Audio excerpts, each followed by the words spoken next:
حضرت مقداد کے جملے پتہ کیا تھے؟ عرض کیا کہا؟ آپ آگے نکلیں، ہم آپ کے آگے بھی لڑیں گے، آپ کے پیچھے بھی لڑیں گے، ہم دائیں بھی لڑیں گے، بائیں بھی لڑیں گے۔ آقا میرے آقا علیہ السلام نے جب یہ لفظ سنے تو نبی علیہ السلام نے فرمایا اور کوئی؟ حضرت سعد بن معاذ، ابھی جن کا میں نے نام لیا، سعد بن معاذ کھڑے ہوئے۔ عرض کیا کہا؟ آپ اشارہ کریں گے تو غلام سمندروں میں بھی کود جائیں۔ تعالی اللہ، یہ شیوا نہیں با وفاؤں کا، پیا ہے دودھ ہم نے غیرت والی ماؤں کا، نبی کا حکم ہو تو کود جائیں سمندر میں، جہاں کو محو کر دے نعرہ اللہ اکبر میں۔ مسلم خولانی نے گھوڑے دریا میں ڈالے تو گھوڑے دریا پار کر گئے تو گھوڑوں کے پاؤں بھی گیلے نہ ہوئے۔ تو دش دریا بھی نہ چھوڑے ہم نے، بحر ظلمات میں دوڑا دیے گھوڑے ہم نے۔ 17 رمضان المبارک کو اسلام کا سب سے پہلا معرکہ غزوہ بدر ہوا۔ صحابہ کرام نے یہ غزوہ رمضان المبارک کے مہینے میں کیا۔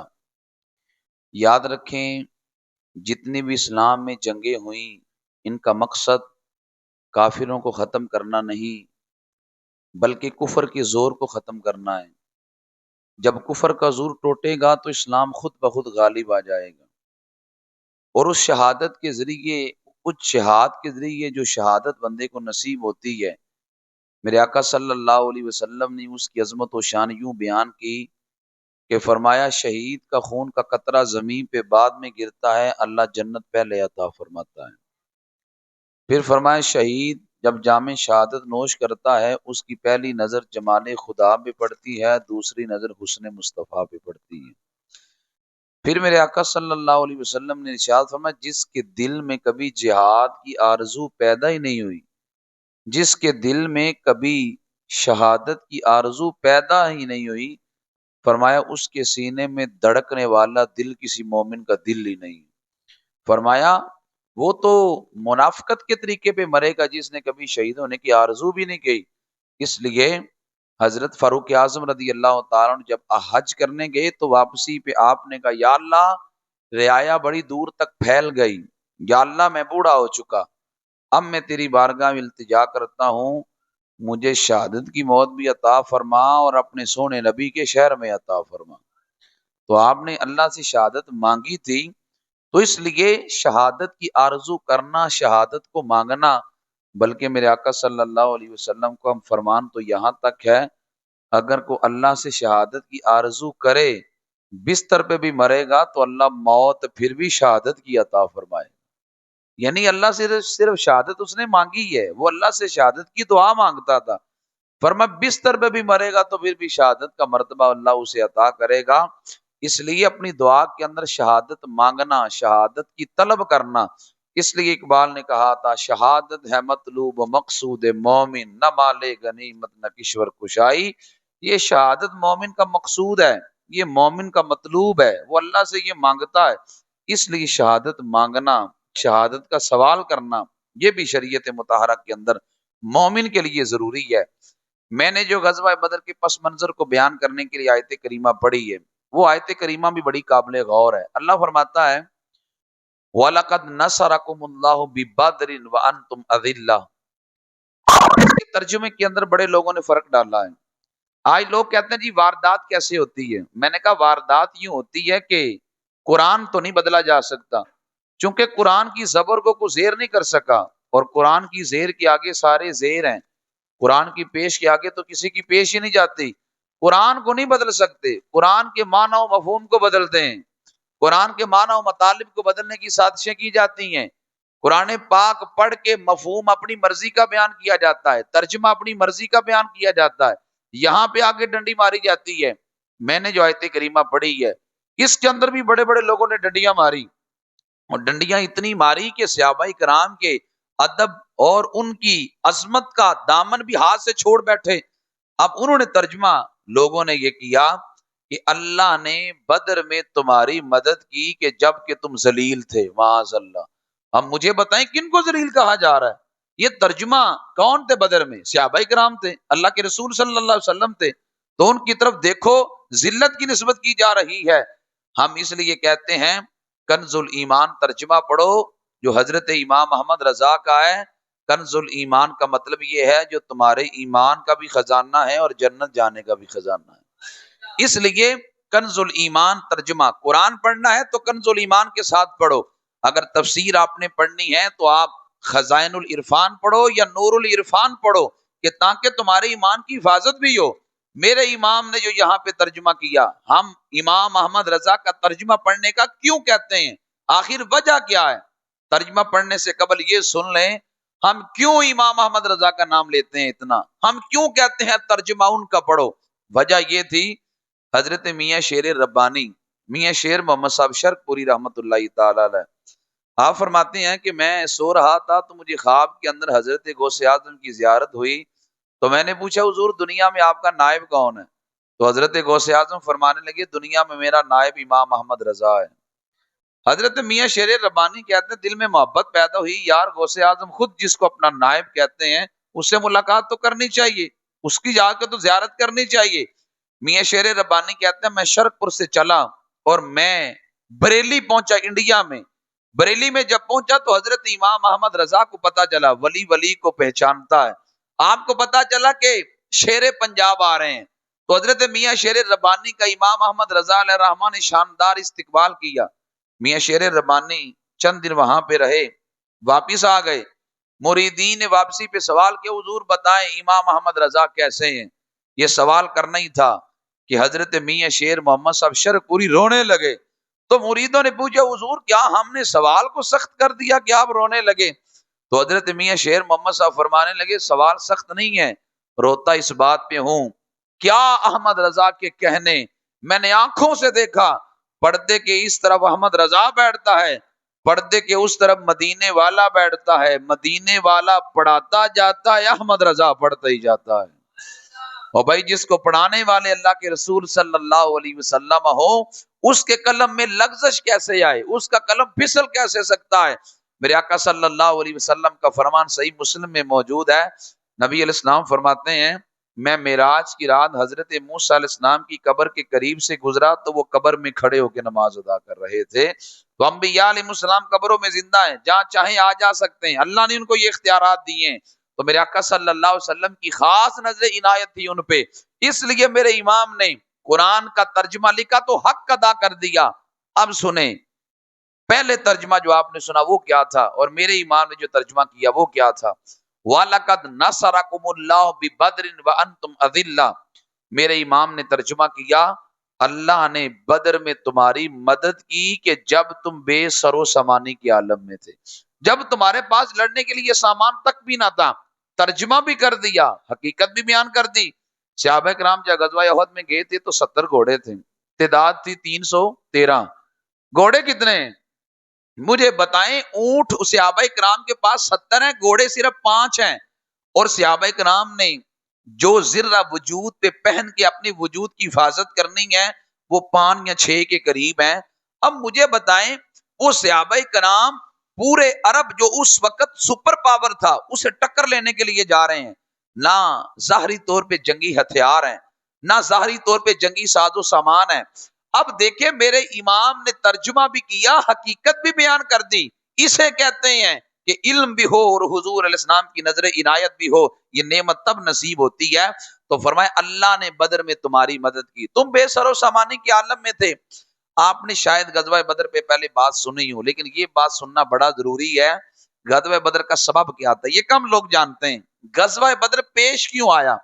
یہ سب سے پہلا مارکا تھا جو بدر کے مقام پہ ہوا، یہ مدینہ شریف سے تقریباً کو 70 میل دور فاصلے پہ موجود ہے۔ غزوہ بدر کو غزوہ بدر اس لیے کہتے تھے کہ بدر ایک کنویں کا نام تھا، وہ جس مالک کا کنواں تو اس کا نام بدر تھا، تو یوں اس کنویں کا نام جو نا وہ بدر پڑ گیا، تو اس کے قریب یہ جنگ ہوئی تو اس جنگ کو بھی غزوہ بدر کہا جانے لگا۔ یہ غزوہ بدر ہوا کیوں؟ یہ بڑا دلچسپ سوال ہے، کوئی آپ سے کر سکتا ہے کہ آخر غزوہ بدر پیش کیوں آیا، حکمت کیا تھی، کیوں غزوہ یہ پہلا لڑا گیا؟ اب اس کی حکمتوں میں سے پہلی حکمت یہ تھی، حضرت سعد بن معاذ رضی اللہ تعالیٰ عنہ، یہ قبیلہ اوس کے سردار تھے۔ سعد بن معاذ کہتے ہیں کہ میں عمرہ کرنے کے لیے گیا مکہ میں، تو کہتے ہیں وہاں میرا ایک زمانہ جاہلیت کا دوست تھا امیہ بن خلف، یہ وہی امیہ ہے جو حضرت بلال پہ ظلم کیا کرتا تھا، اس کی کہانی بھی آگے عرض کروں گا۔ امیہ دوست تھا حضرت سعد بن معاذ کا۔ سعد بن معاذ عمرہ کرنے کے لیے گئے تو امیہ بن خلف نے کہا یار تو میرا دوست ہے زمانے کا، تو لہٰذا ہم دونوں جاتے ہیں حرم کعبہ میں، لیکن جائیں گے دوپہر کے وقت جب کوئی بھی نہ ہو، تاکہ تمہیں کوئی پریشانی کا سامنا نہ کرنا پڑے۔ تو مدینہ شریف سے آیا ہے، تو نے کلمہ پڑھ لیا ہے، یہاں ابو جال بڑا تیش میں ہے، اس لیے ہم جائیں گے دوپہر کے وقت طواف کعبہ کرنے کے لیے، ابو جال گھر میں ہوگا، ہم طواف کریں گے، یعنی تو طواف کرے گا۔ امیہ تو اب بھی بے ایمانی تھا، لیکن حضرت سعد بن معاذ چونکہ نبی علیہ السلام کے غلام بن چکے تھے، تو کہا میں تمہیں لے جاؤں گا، تم طواف کر کے تو چلے جانا۔ حضرت سعد بن معاذ طواف کرنے کے لیے گئے تو اسی وقت سامنے سے ابو جال بھی آ گئے۔ ابو جال نے نیا بندہ دیکھا مکہ میں تو کہنے لگا امیہ یہ کون ہے؟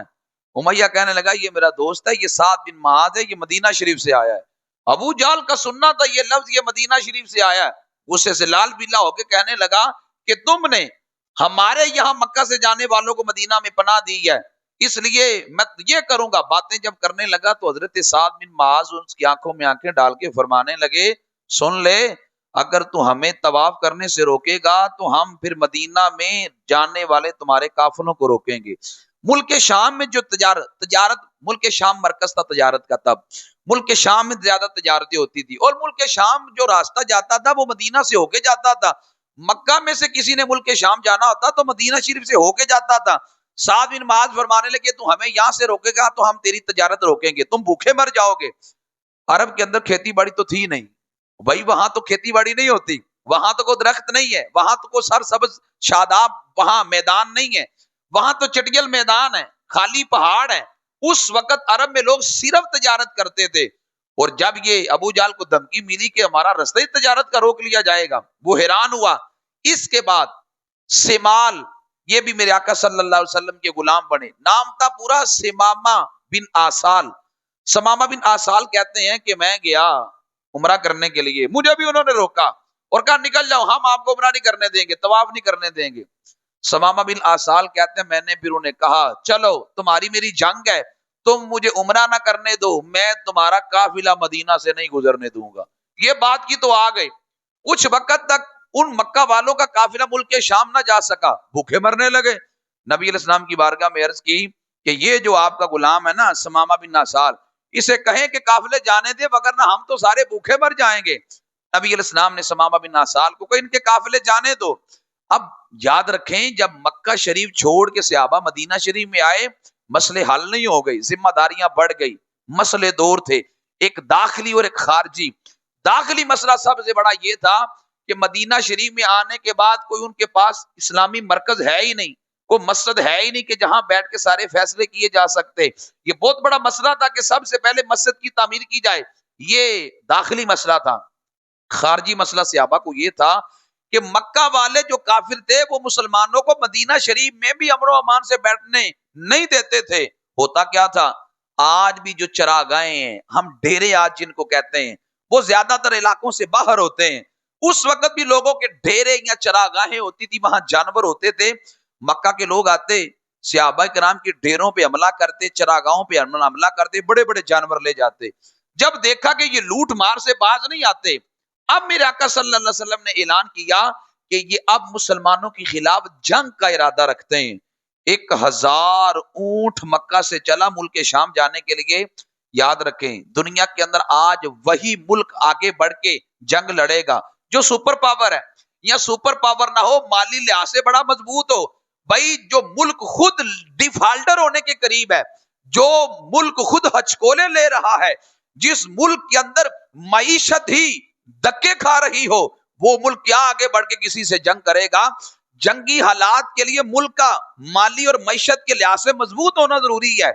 عرب کے لوگ، مکہ کے لوگوں نے جب مسلمانوں کے خلاف جنگ لڑنا چاہی تو انہوں نے کہا ہم ایک قافلہ بھیجتے ہیں مکہ سے ملک شام، زیادہ دولت لے کے آئے گا، دولت جمع کر لیں گے تو جنگ لڑیں گے۔ 1000 اونٹ نکلا مکہ سے ملک شام کے لیے، اور اس کے اندر جو مال تھا 50,000 دینار کی مالیت تھی جو تجارت کے لیے نکلی تھی۔ اگر میں آج کی بات کروں تو اس وقت جو 1000 اونٹ نکلا تھا اس پہ جو مال پڑا تھا آج کے دور کے لحاظ سے تقریباً 2 کروڑ ڈالر کا وہ مال بنتا تھا، یعنی 2 کروڑ ڈالر کا وہ مال کفار مکہ مسلمانوں کے خلاف استعمال کرنا چاہتے تھے۔ اب وہ قافلہ گیا ملک شام میں، ملک شام سے جب قافلہ نکلا، قافلے کا سردار ابو سفیان ہے، جب قافلہ واپس آ رہا تھا، نبی علیہ السلام کو خبر پہنچی یہ قافلے میں جو پرافٹ ہوگی، جو نفع ہوگا، یہ مسلمانوں کے خلاف استعمال ہوگا۔ نبی علیہ السلام نے صحابہ کو کہا ہم نکلتے ہیں اور ہم قافلے کا راستہ روکتے ہیں۔ غزوہ بدر پیش کیوں آیا؟ آخر یہ تو علم ہو۔ نبی علیہ السلام نے صحابہ کو لیا اور یہ جو ملک شام سے قافلہ آ رہا تھا ابو سفیان کا، اس قافلے کو روکنے کے لیے آگے بڑھے۔ یہ پوری سورہ انفال کا گویا میں خلاصہ آپ کو عرض کر رہا ہوں۔ سورہ انفال کے اندر اس کی تفصیل موجود ہے۔ میرے آقا صلی اللہ علیہ وسلم باہر تشریف لائے، ابو سفیان کو خبر پہنچی کہ مسلمان یہ قافلہ روکنے کے لیے باہر نکل پڑے۔ اس نے رستہ بدل لیا۔ رستہ جب بدلا تو مکہ میں اس نے خط لکھا ابو جال کو اگر اپنا مال بچانا ہے تو فوراً مدد کو پہنچو۔ ابو جال 1000 بندہ لے کر اپنے قافلے کی مدد کے لیے پہنچا، لیکن اسے رستے میں خبر پہنچ چکی کہ ابو سفیان اپنا قافلہ لے کر امن و امان کے ساتھ نکل گیا۔ لیکن ابو جال کے سر پہ موت منڈلا رہی تھی، اس کا بھی وقت ظاہر قریب تھا۔ ابو جال 1000 کا قافلہ لے کر میدان بدر میں آ پہنچا۔ جب میدان بدر میں پہنچا، نبی علیہ السلام نے اب صحابہ سے کہا صحابہ بتاؤ تمہارا کیا خیال ہے ایسے بندے کے بارے میں، ایسے قافلے کے بارے میں کہ جو ابو جہل 1000 کا لشکر لے کر بدر میں آ گیا، مسلمانوں کو للکارتا ہے، بتاؤ تمہارا کیا خیال ہے؟ حضرت صدیق اکبر بولے عرض کیا کہا جانیں آپ کے لیے رکھی ہیں۔ حضرت عمر بولے آقا ہر چیز لٹا دیں گے۔ نبی علیہ السلام کی نظر تھی انصار صحابہ کی جانب، یہ کیا کہتے ہیں؟ حضرت مقداد بن اسود کھڑے ہوئے، عرض کیا آقا ہم قوم موسیٰ کی طرح نہیں ہیں کہ ہم آپ کو یہ کہیں کہ آپ جا کے لڑیں یا آپ کا رب جا کے لڑے، ہم یہاں بیٹھے ہیں۔ حضرت مقداد کے جملے پتہ کیا تھے؟ عرض کیا آقا آپ آگے نکلیں، ہم آپ کے آگے بھی لڑیں گے، آپ کے پیچھے بھی لڑیں گے، ہم دائیں بھی لڑیں گے، بائیں بھی لڑیں گے۔ آقا میرے آقا علیہ السلام نے جب یہ لفظ سنے تو نبی علیہ السلام نے فرمایا اور کوئی؟ حضرت سعد بن معاذ، ابھی جن کا میں نے نام لیا، سعد بن معاذ کھڑے ہوئے، عرض کیا کہا آپ اشارہ کریں گے تو غلام سمندروں میں بھی کود جائیں گے۔ تعال اللہ یہ شیوا نہیں با وفاؤں کا، پیا ہے دودھ ہم نے غیرت والی ماؤں کا، نبی کا حکم ہو تو کود جائیں سمندر میں، جہاں کو محو کر دے نعرہ اللہ اکبر میں۔ عرض کیا کہ آپ اشارہ کریں گے تو ہم سمندروں میں بھی کود جائیں گے۔ پھر صحابہ کرام اور تابعین نے سمندروں میں کود کے دکھایا ہے۔ حضرت ابو مسلم خولانی کے تابعی ہیں، یہ جا رہے تھے تو سامنے دریا آ گیا، ملک شام میں رومیوں سے جنگ لڑنی تھی، سامنے دریا آ گیا، اب دریا میں کشتی بھی کوئی نہیں۔ حضرت ابو مسلم خولانی نے عرض کی یا اللہ تو جانتا ہے کہ ہم تیرے نبی کے دین کو سر بلند کرنے کے لیے نکلے ہیں، لیکن یہ دریا سامنے رکاوٹ ہے، یا اللہ ہم تیرے بندے تیری رضا کے لیے نکلے ہیں، یا اللہ ہمارے لیے اسباب پیدا کر۔ یہ دعا کر کے حضرت ابو مسلم خولانی نے گھوڑے دریا میں ڈالے تو گھوڑے دریا پار کر گئے تو گھوڑوں کے پاؤں بھی گیلے نہ ہوئے۔ میں نے کہا صحابہ دشت تو دشت دریا بھی نہ چھوڑے ہم نے، بحر ظلمات میں دوڑا دیے گھوڑے ہم نے۔ اقبال نے اسی منظر کشی کی کہ صحابہ کرام اور تابعین نے جب اسلام کا جھنڈا لہرایا تو پھر دریاؤں میں بھی گھوڑے ڈال دیے، دریاؤں نے بھی ان کو رستے دے دیے۔ میرے آقا صلی اللہ علیہ وسلم نے جب صحابہ سے مشورہ کیا، صحابہ نے عرض کیا کہ ہر چیز آپ کے لیے حاضر ہے۔ میرے آقا صلی اللہ علیہ وسلم نے 313 صحابہ کرام کو ساتھ لیا تو میدان بدر میں پہنچے۔ میدان بدر میں کنواں تھا، میں نے پہلے عرض کر دیا، کنویں کی اس سائیڈ میں ابو جال نے آ کے قبضہ کر لیا اور وہ بالکل کنویں کے قریب تھی، اور وہ ایسی جگہ تھی کہ جہاں پہ سخت زمین تھی، پاؤں جمتا تھا۔ مجھے بتائیے گا جنگ لڑنی ہو، نیچے زمین ریتلی ہو تو جنگ لڑ پائیں گے؟ نہیں لڑ پائیں گے۔ ظاہر ہے جب تک پاؤں نہیں جمے گا تیر کیسے چلائیں گے، جب تک پاؤں نہیں جمے گا تلوار کیسے چلائیں گے؟ ابو جال نے اس جگہ پہ آپے قبضہ کر لیا جو سخت زمین تھی، پاؤں جمتا تھا، کنواں بھی قریب تھا، پینے کے لیے پانی بھی سارا تھا۔ صحابہ کرام کے حصے میں جو جگہ آئی وہ ریتلی تھی، ریت تھی ہر طرف۔ اللہ آپ سب کو میدان بدر میں لے جائے، وہاں پہ آج بھی اتنی ریت ہے کہ چلنا بندے کے لیے مشکل ہو جاتا ہے آج بھی، یعنی صدیوں کے بعد بھی یہ حال ہے تو تب کیا حال ہوگا۔ صحابہ کرام میں جو جگہ آئی وہ ریتلی تھی، نیچے سے پانی بھی کوئی نہیں۔ اب میں اس سے بات آگے کروں گا۔ نبی علیہ السلام میدان بدر میں جب پہنچے تو نبی علیہ السلام نے صحابہ کو کہا صفے بنا لو۔ لوگ ہیں 300، آپ بولیں تو صحیح کتنے ہیں؟ 313 لوگ ہیں۔ میرے آقا صلی اللہ علیہ وسلم نے فرمایا صحابہ تم اپنی صفیں بنا لو۔ صحابہ کے نام نے جب صفیں بنائی، آج ہمیں صفیں بنانی آتی ہیں؟ آج ہمیں خود بھی صفیں بنانی نہیں آتی۔ ہم جب مسجد میں آتے ہیں تو کوشش یہی ہوتی ہے کوئی دیوار کے ساتھ کوئی جگہ مل جائے، ہم جب مسجد میں آتے تو کوشش یہی ہوتی ہے یار پیچھے ہی کو بیٹھ جائے، کو آگے نہ ہی بیٹھے۔ میرے آقا علیہ السلام فرماتے ہیں اگر تمہیں پتہ چل جائے نا پہلی صف میں کھڑے ہونے کا ثواب کتنا ہے تو تم قرآن اندازی کرو، تم کہو بھائی جس کا نام نکلے گا وہ پہلی صف میں کھڑا ہو، ہمیں پتا کیا ہونے کی کتنی قیمتی ہے۔ میرے آقا صلی اللہ علیہ وآلہ وسلم نے صحابہ کو کہا تم صفیں بنا لو، صحابہ کرام نے جب صفیں بنائی تو میرے آقا صلی اللہ علیہ وآلہ وسلم کے سارے صحابہ صفوں میں کھڑے ہیں۔ میرے آقا صلی اللہ علیہ وسلم کا عدل و انصاف دیکھیں، میرے آقا صلی اللہ علیہ وسلم کا عدل و انصاف دنیا میں بڑا مثالی ہے۔ میرے آقا صلی اللہ علیہ وسلم نے جب صفیں بنائی تو سواد بن غزیہ میرے آقا علیہ السلام کے صحابی ہیں، تو ان کی صف ٹیڑھی تھی، میرے آقا علیہ السلام کے ہاتھ میں نیزہ تھا، یوں ہلکا سا نیزہ لگایا، فرمایا صف سیدھی کرو۔ حضرت سواد بن غزیہ کہتے ہیں میں نے صف سیدھی کی تو نبی کریم صلی اللہ علیہ وسلم کی بارگاہ میں عرض کیا، کہا اللہ نے آپ کو تو عادل بنا کے بھیجا ہے، آقا آپ نے مجھے نیزہ مارا ہے، مجھے تو بدلہ چاہیے، آپ نے مجھے نیزہ مارا ہے۔ صحابہ کرام حیران ہو گئے، سواد بن غزیہ کیا کہہ رہے ہیں کہ میں نے نبی علیہ السلام سے بدلہ لینا ہے؟ سواد بن غزیہ کہنے لگے ہاں آقا آپ تو عدل و انصاف کرنے والے ہیں، میں نے بدلہ لینا ہے۔ میرے آقا صلی اللہ علیہ وسلم کی شان کریمی دیکھ کے فرمائے قریب آؤ تو بدلہ لے لو۔ سواد بن غزیہ نے عرض کی آقا آپ نے جب مجھے نیزہ مارا تھا تو میرے پیٹ پہ کپڑا نہیں تھا، آپ کے پیٹ مبارک پہ تو کپڑا ہے۔ میرے آقا علیہ السلام نے کپڑا ہٹایا، فرمایا آؤ تم بدلہ لے لو۔ جب میرے آقا علیہ السلام نے کپڑا ہٹایا تو سواد بن غزیہ حضور کے وجود سے چمٹ کے وجود کے بوسے لینے لگے۔ میرے آقا علیہ السلام نے فرمایا سواد یہ کیا کیا؟ رو پڑے، سونیا موت سامنے نظر آتی ہے، نہ جانے یہاں میں شہید ہو جاؤں، میری خواہش یہ تھی کہ جاتے جاتے میرا وجود آپ کے وجود سے مس ہو جائے گا تو اللہ میرے لیے ضرور جنت کے فیصلے فرما لے گا، اس لیے آقا میری یہ خواہش تھی کہ جاتے جاتے میرا وجود آپ کے وجود سے مس ہو جائے۔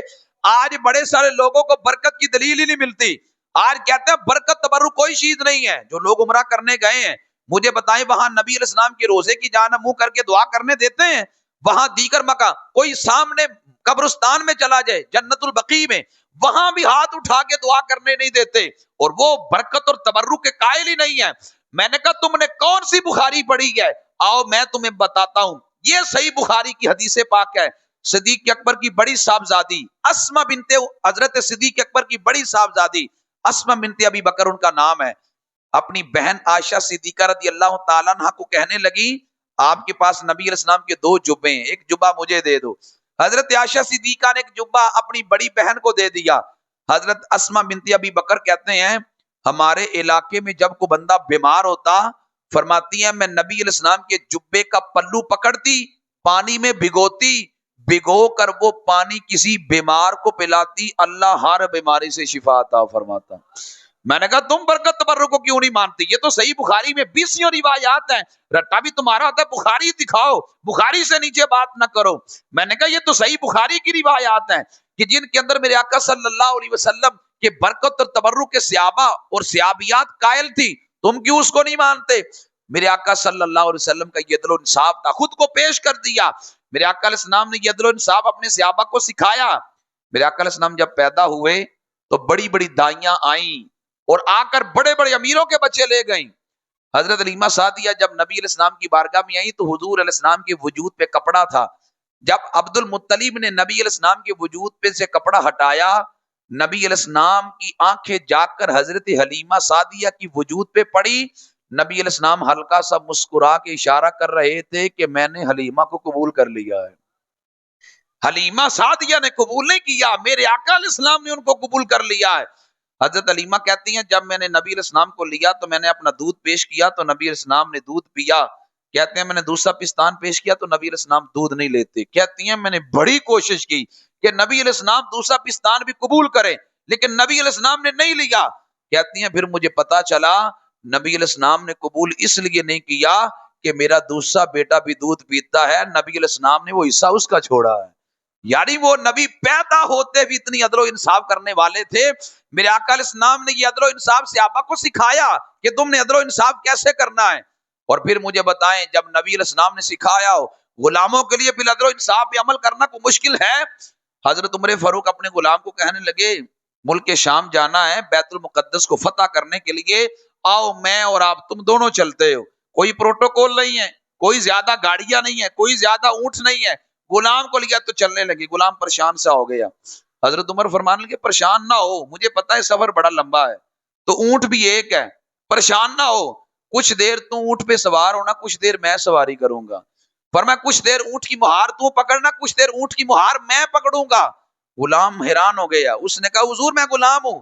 باری باری باری حضرت عمر بیٹھتے، غلام مہار پکڑتا، پھر غلام اونٹ پہ بیٹھتا، حضرت عمر اس کی مہار پکڑتے، یہاں تک کہ ملک شام کا وہ علاقہ قریب آ گیا جہاں بیت المقدس کو فتح کرنا تھا۔